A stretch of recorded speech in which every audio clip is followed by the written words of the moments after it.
Hello? What's wrong? Nothing. Well, it's not Sunday. We talk on Sunday. I know. I just thought I'd call. I thought it was a beautiful story, mainly in the fact that Reed never meets her.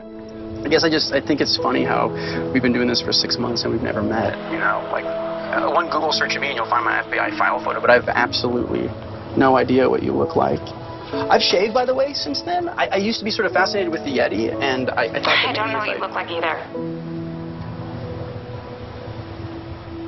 Really? To me, the most amazing things in cinema are the things that happen in the viewer's mind. And the idea of never seeing someone really appealed to me, because Maeve would be whatever anybody wanted her to be. And Breen's brilliance in the Maeve stuff was at every point trying to tell a love story in the exact 180-degree opposite way that we've told any love story here before. The only intimate part of you I've seen is your brain. When I studied the MRI you sent me, that's when I said, this is a guy I need to get to know. One of the things that Messer and I had talked about with regard to sort of mystery structure in general is that the audience will forgive a convenient answer to a mystery if it promises a more complicated story. And I was thinking about that with regard to Reed's headaches, and I was thinking, what if Reed started talking to somebody interesting, somebody the audience wasn't expecting? Guess I'll talk to you next Sunday. Bye. Bye. Love you. And then that was just it. I mean, from that point on, we knew exactly what it was. We knew that it would be a woman. We knew that it would be somebody who was as brilliant as he was, but just in a different way. And we knew it would be somebody who he would have this mysterious relationship that we wanted to take as many episodes as possible to sort of explore and figure out what that meant. She wants to meet. Wait, you guys have never met? When Matthew called me, he warned me and said, well, now we may never see your face, so you might just be known as this mystery woman for 3 episodes. And I actually thought the idea was really cool. I thought, that's awesome if you only see snippets of her, the back of her head or whatever. And then as we got talking with producers and everything in the network, we found out more and more about who she is and what was happening, and it became important for the audience to be let in on the secret of it. I think you're excited but afraid. Seeing her will only make the relationship better. Trust me.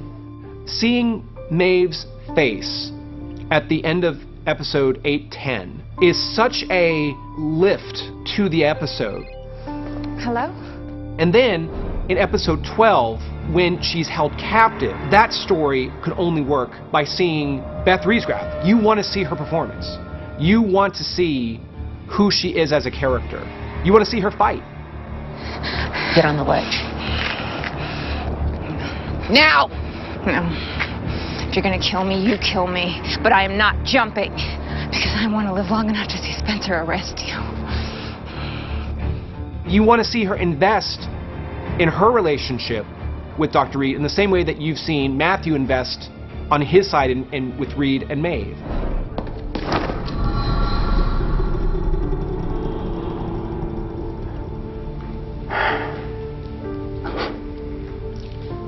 I don't love you.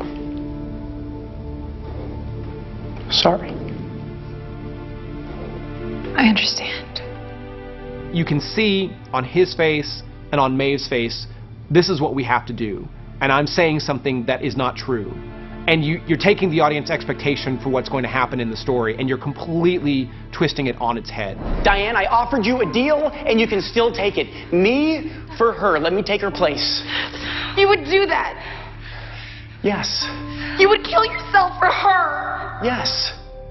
In the end, the decision to go is really hers. She knows that the world needs Spencer more than she does, and a world without Spencer to her is no world worth living in. So she makes that call. Thomas Merton. Who's Thomas Merton? He knows. He knows. Who's Thomas Merton? Who is he?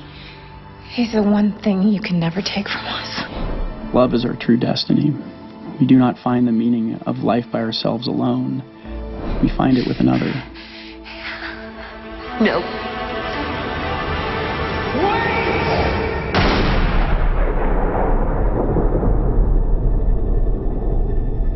I was really lucky to get to write the beginning of the Maeve story and to write her death. But the reason the story is so good is because everybody contributed. The writing staff figured out a relationship and how it progressed. And then, it wasn't just Matthew and Beth who helped out with the story. You got a sense of the entire team wanting to help Reed find this woman. It just was one of those stories where I just feel like everybody made that story as good as it could be. And we get to do it once in a while. But when we do it, it just feels like the car is firing on all cylinders. And everybody wants to do the best version of that story. And that's a privilege, then. It's a privilege to be telling that story. We tell these dark stories, and almost sometimes it feels like they're impossibly dark, as is the instance with Reed and Maeve. But I guess the only hope I can have as an entertainer is that if a glimpse of the optimism in Reed triumphing over this darkness is able to hopefully inspire people that have experienced some kind of loss to get through it, or to feel something optimistic about darkness, then I feel like I'm doing something good for the world. So hopefully that comes through, and I think the team helping Reed kind of get his life back together, and the love that he shares for them can be some kind of beacon.